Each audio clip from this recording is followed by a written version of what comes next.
વડોદરાના જાંબુઆ ગામના બ્રિજ પર પાણી ફરી વળ્યા હતા। જાંબુઆ નદીના પાણીમાં ટ્રક ફસાઈ હોવાની જાણકારી મળી રહી છે।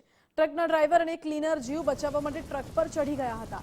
જો કે ફાયર બ્રિગેડ દ્વારા ટ્રક ડ્રાઈવર અને ક્લીનરને બચાવી લેવાયા છે। મગરના ભય વચ્ચે ફાયર બ્રિગેડે દિલધડક રેસ્ક્યુ હાથ ધર્યું છે।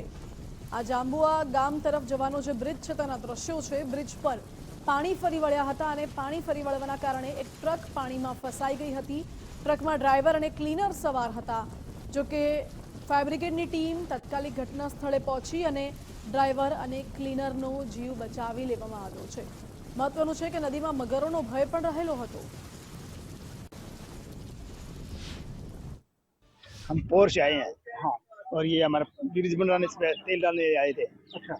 और उधर पानी था थोड़ा, हमें सोचा निकल जाएगी, इधर पुल दिखाई दे रहा था। हमने सोचा कोई 2-4 फुट पानी है। हाँ। इसलिए मैं पानी अंदर गाड़ी घुसो दी। हाँ। पानी गाड़ी खाली थी, गाड़ी उठ गई, उठ गई गाड़ी रुक के बंद हो गई बस।